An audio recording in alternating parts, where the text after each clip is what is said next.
Are you ready?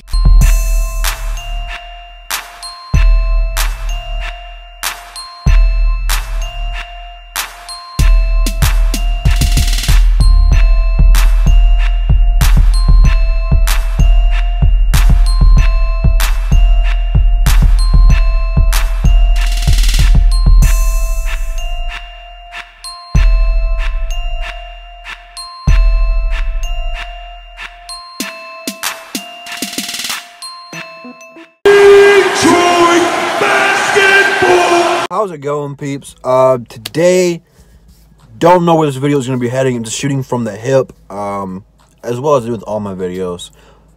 But usually with the rest of my videos, I kind of have some sort of a path or a certain topic I want to talk about.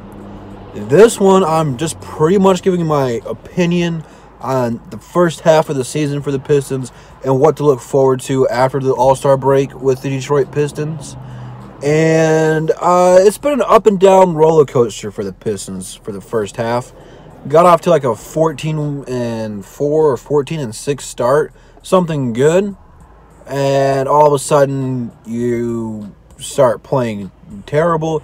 You have injuries happening to people in key situations, and people just look like they're not playing defense or focusing in and out there, and you get knocked out of the playoffs.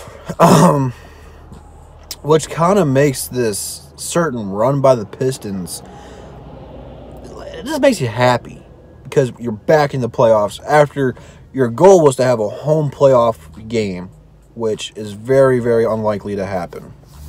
It's just, I don't see it in the Pistons' future this season. Not to say that this won't happen next season or anything like that, but man, you had a good opportunity at the beginning of the season. If you could just play a little bit more consistent to have a serious chance of getting a home playoff series where you get home court. But you dropped the ball on that one. So now your goal is to climb as high as you can possibly get and try to avoid Toronto and Milwaukee the first round. I really don't want to play Boston in the playoffs because even without Kyrie Irving, they are still a tough team. You seen it last season. They didn't have Kyrie or Gordon Hayward, and they still made it to the conference finals and gave Cleveland a run for their money. So I don't want to play Boston. So that pretty much only leaves the Pacers, which that would be the best first-round matchup for the Pistons. It's weird to root for that because they're missing their star player, but it gives you the best chance to get out of the first round, which would just be such a huge confident boost to this team, because this team can beat anybody. But as you've seen, this team can also lose to anybody given any night. So you got to take it with a grain of salt. But, I mean, any team the Pistons play, I don't think they're going to get swept. Even if they remain the 8th seed and have to play Milwaukee or Toronto, depending on however that one's going to ship up. If you play Toronto, the guys are going to play hard for Casey, which they're going to play hard no matter what because it's the playoffs, and a bunch of the young guys get jitters in the playoffs. But you play Toronto, you got to play at least twice in Toronto, more than likely 3 times in Toronto, okay? That game or games will be crazy and fun to watch. The Pistons could get 2 to 3 wins in that series. Although I gotta see how Marc Gasol's gonna fit with Toronto. Okay, if he fits well and gels well, he could be a problem. But I mean, they really are gonna have a hard time stopping Griffin. Milwaukee, that one's iffy. We really have no one to put on Giannis. Giannis is going to go crazy, but you got to live by that. You got to let Giannis beat you. You can't let Eric Bledsoe and Chris Middleton start blowing up because then you have no chance to win. You just got to let everything go through Giannis and let him put up these big numbers, but you got to back off him. Let him shoot the jumper. Keep him away from the rim. Those 2 teams are the toughest teams in the East. And Philly,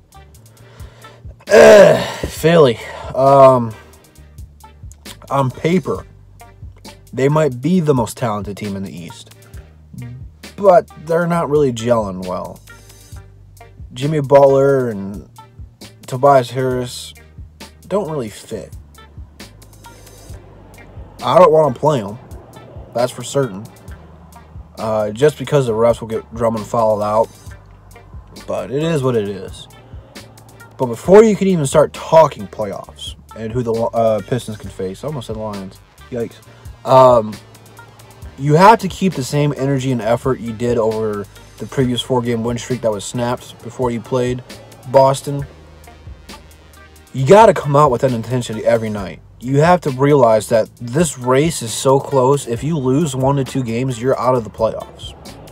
You don't have games you can take off. Every game until the end of the season means something. You're not this team where you can take games off. It doesn't matter where you're seated because you can have a chance to beat anybody. You have to take advantage of teams that aren't making the playoffs and tanking.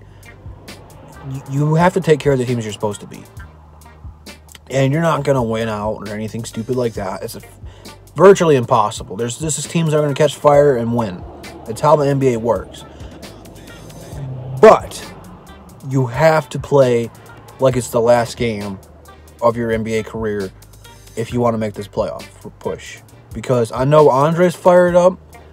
Unless Kyrie Irving can't play the All-Star game, he is not going to be an All-Star. Which is shocking and wrong. But that's good for us, the Pistons fans, because he is going to bring it for the rest of the season and show everybody why he should be an All-Star without question. So that's going to be contagious. The addition of Thon Maker was huge for this team. Absolutely huge. He didn't really put up a lot of numbers against Boston, but the whole attitude changed when he came out there, you know. These guys, they play aggressive. When Andre gets in foul trouble, you have no problem putting Thon in there because he can protect the rim. He can switch and stay with the smaller guards on the perimeter. And when they beat him, he's just so big and lengthy, giggity, that he can catch up and throw their stuff still. He might not be able to be as fast as him, but just the pure size of this dude alone, he's very, very talented, man. I'm glad we got him. Absolute steal. The only thing bad about the Pistons I have to say right now is the starters. They've all played well except for Bruce Brown. Now, Bruce Brown is not a guy who is going to get you 10 to 15 points a game, okay? That might come in the future if you develop him correctly, because this guy's got the talent to be good, very good. I'm not saying he's going to be a superstar or an all-star, but he could be a top 20 to 15 shooting guard in the league if you train him right. But as of right now, he should not be starting for this team, okay? You got to start guys who can shoot the ball. I loved against Boston we started Luke Kennard. You got to start someone who can shoot the ball consistently.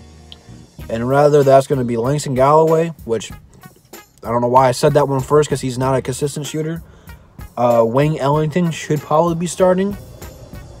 Just from the sheer, because when he's out there, he's got these wide open shots.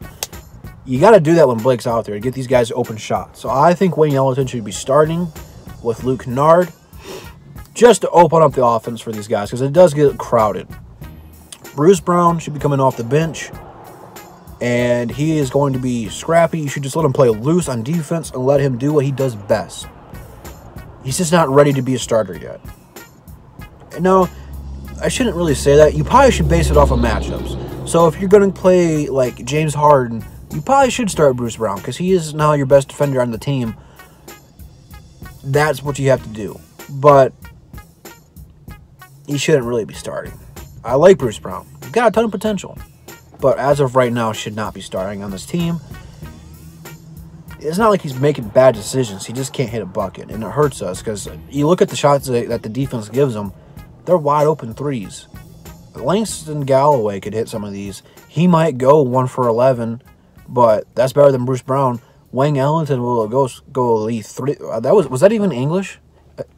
Wayne Ellington will go at least 3 for 10 in there, which is 30%, but it's more like 4 for 10. So you gotta give Wayne Ellington time.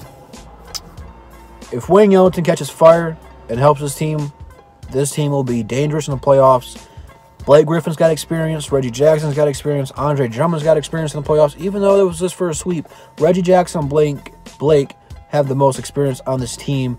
Maybe besides Zaza. Maybe. I know Jose's had a couple, but there's several players on this team that have playoff experience, which that is very, very huge. Don't let that be undermined. Yeah. You always see teams with the veterans play harder in the playoffs, which is good for the Pistons. It's going to be a strong finish of the season. And whoever we play in the playoffs is going to be a competitive series. We're not going to get swept again. We will at least get 1 win no matter who we play. You can take that to the bank and cash it. I put that, I don't know. I put that on something. We will get at least 1 win in the playoffs this season, which I don't know. That won't please everybody, but the Pistons haven't won a playoff game since Chauncey Billups has been here, which is the first time he was here. So it's been a frustrating stretch. So just getting to the playoffs and getting 1 win, that will be happy for me. But you got to take it 1 game at a time. You can't look right now in the playoffs. You got to win these games. Enjoy your break. Blake is going to have fun in the All-Star game. It's going to be a good season for the Pistons. So that being said, that's all I got to say for right now. Probably won't be doing any more Pistons videos until they come back, probably, unless something happens. I might talk about Blake in the All-Star game, but it might be a little nice vacation period for me just to take some time off and recoup. I don't know. We'll see what happens. Maybe something that happened with the Lions. I can do some more Lions videos. I don't know. Something you guys want me to talk about, let me know. Comment down below. Links in the description to Instagram and Twitter. Follow those. I post funny shit on there. You guys should check it out. Anything else? I think that's it. So, with that being said, I'll see you peeps in the next one.